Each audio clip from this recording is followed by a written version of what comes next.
Ever since the pandemic has spread globally, cities all around the world have to be placed on lockdown to stop the spread. And this has caused severe repercussions for economies all around the world. And it is now up to the Feds to stop the damage. And their response are, which has caused the market to recover back to pre-pandemic levels. And many investors who were waiting for a larger crash were all caught off guard. Then came Fed's second response, which was to lower the interest rate to near zero in order to stimulate the economy. Yeah, stimulate the economy. And you can expect this to go on for a few more years until the economy recovers.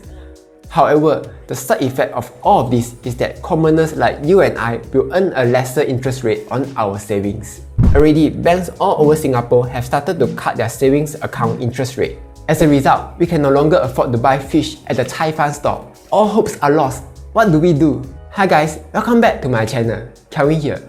If you are looking on how to increase the return for your money, this video is for you.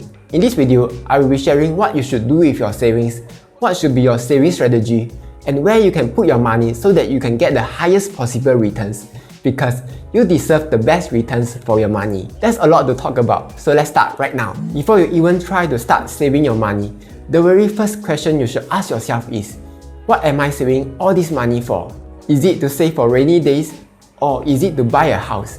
Or maybe you are saving for your retirement? Or did you tap the like button to help support the channel? The habit of saving money has been passed down from generation to generation because we see money as nothing but a tool to pay for our expenses. But what if I told you that the whole concept of saving money is fundamentally wrong? You see, unless you are planning to buy a house or a car or anything large in the near future, you do not actually need to have $100,000 sitting in your bank. Because the one thing that we all forget about is inflation.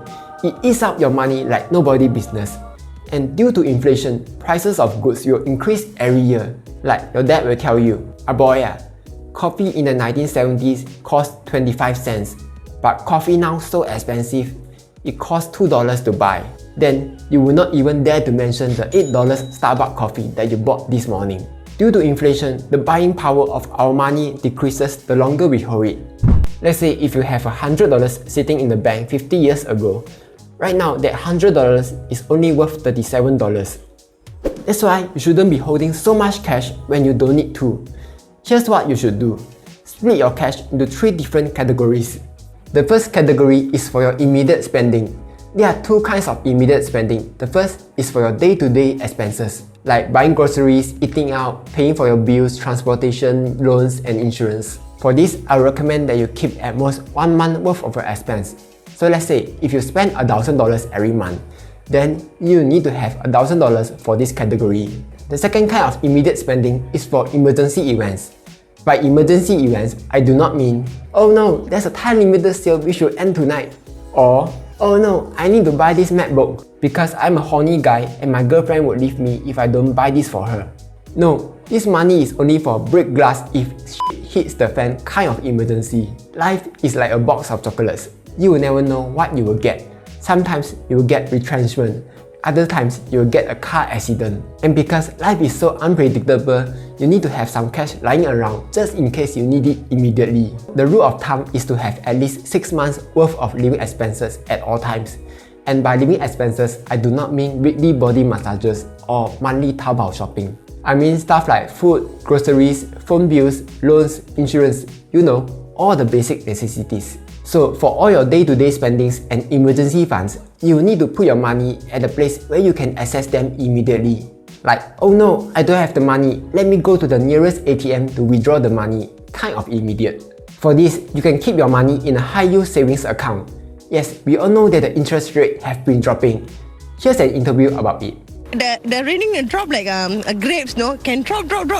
I can feel it. Even though the interest rates have been dropping like grapes, we could still get a decent interest rate of 1% or more in Singapore. You might complain that 1% is too low, but compared to some countries like Japan or Switzerland, where they have negative interest rates, meaning that they take away some of your savings, that 1% interest rate is very good already. You can head over to Seedly to find the best high-yield savings account for yourself.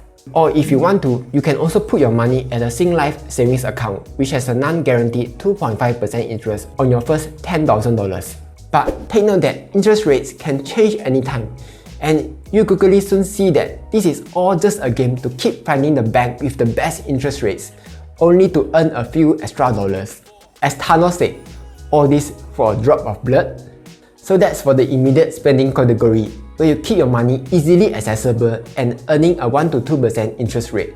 Next, we have the midterm spending, and by midterm, I mean money that we will spend in the next 1 to 5 years. Like your 2-week vacation to Europe when this whole pandemic is over, your second condo if you are feeling rich, or an upcoming wedding with your girlfriend or boyfriend, whichever you like. These are the money that you know you will need right now, but you'll eventually need. So where to put your money? Definitely not at the bank. The 1% interest rate is just bad. Fixed deposit, the interest rate is just as bad. Singapore saving bonds? Definitely not. It's just like what Justin Bieber said. It's going down, down, down. Or maybe invest it? Of course not. You will be in deep shit if you were to lose all your money in the market crash. And yes, that has happened before. If you are wondering, no, the wife did not run away. They got married eventually. That just leaves us with the last one, endowment plans. Endowment plan is just a fixed deposit plan with a small benefit for death and total permanent disability. Sounds good? Like all good things, there's always a small footnote. In this case, if you were to surrender your plan early, you will lose some of your money. So only sign up to an endowment plan if you are 100% sure that you will need the money before the endowment plan matures. There are 2 endowment plans available right now. Take 3-year endowment plan, 2.1% per annum, minimum 10k with COVID-19 benefit, 101% death benefit. But if you were to surrender in the first year, you will instantly lose 40% of your money. Zilli has an article that summarizes this endowment plan, so do check it out if you are interested. Next, we have NTUC Income's Grow Capital Ease 2-year plan with 1.85% interest per annum and provides 5% death and TPD benefit. Again, if you surrender early, you will be penalized. Given that savings interest rates have dropped by so much, many people will try to rush for these plans.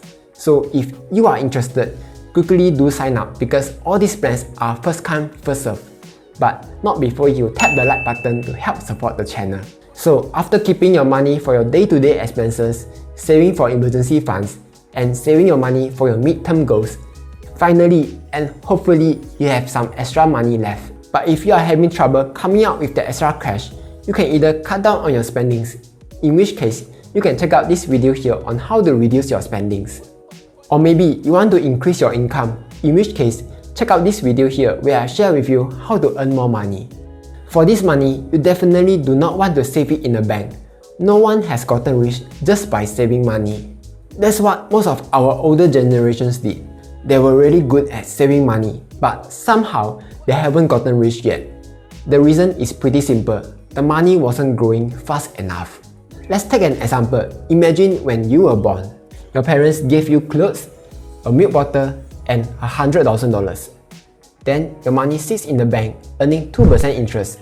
When you are 50 years old, that $100,000 would be worth $269,000. That's a lot, right? You more than double your money over 50 years. Now let's say the money is invested into the stock market, earning a 9% interest over 50 years. You will then get $7 million instead of just $269,000. That is how high the stock market can deliver. But then you'll be like, wow, got a nut, the stock market so risky, sekali I lose all my money there. That's just a common misconception. If you are investing correctly, you can easily earn 9% or more over the long term. And by long term, I mean anywhere between 10 to 20 years. The keyword is just buy and hold and don't panic sell. Just take a look at this S&P chart. You will see that there are lots of fluctuations every day. But over the long term, the trend is very clear. The market will go up. However, if you are new to investing and don't know how to invest, you can just invest in something called an index fund. Basically, an index fund is just a group of stocks representing a certain sector, like a group of US stocks or a group of technology stocks. Even Warren Buffett himself has said so many times that index funds is the way to go for most investors. The first great thing about an index fund is that it has so many stocks, making it very well diversified. You won't ever choose the wrong stock. Just buy that one index fund and you are done. The second great thing about an index fund is that it auto-rebalances itself. You see, to be included in an index fund, it has to fulfill a certain criteria, one of which is the sum of previous 4 quarters of earnings must be positive as well as the most recent quarter. In simple terms, the company must be profitable for at least 1 year to be in an index fund. If it doesn't perform, the index fund will just kick it out and replace with another better stock. So, you will never have to manage your portfolio if you buy into an index fund. The third great thing about an index fund is that it has extremely low fees. I'm talking around 0.1%. Compare that to an actively managed fund which charges more than 1%. So there are lots of index funds to choose from. If you believe in United States future, you could buy VUSA, which is just a group of United States stocks. It has 0.07% expense ratio and distributes a quarterly dividend of 1.3%. This index fund has delivered a 13% annualized return over 10 years. Or maybe you believe in the developed market's future. You could buy IWDA, which holds a group of stocks from all the developed countries like United States, Japan, United Kingdom, and so on. It has 0.2% expense ratio, reinvests its dividends instead of distributing it, and has delivered around 8.5% return annualized over 10 years. Or maybe you believe that technology sector will do well. You could buy IUIT, which holds a group of technology stocks from United States.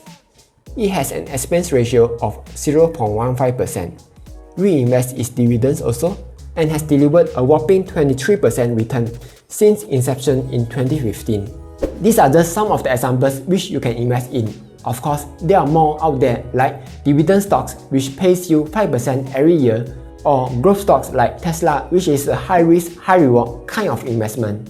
You can check out this video here where I show you my portfolio, why I buy those stocks, and what are the things to look out for. To summarize, always invest your spare cash to get a much higher return instead of just putting it in the bank. And that's all for this video. Let me know in the comments down below, how are you getting a higher return on your money?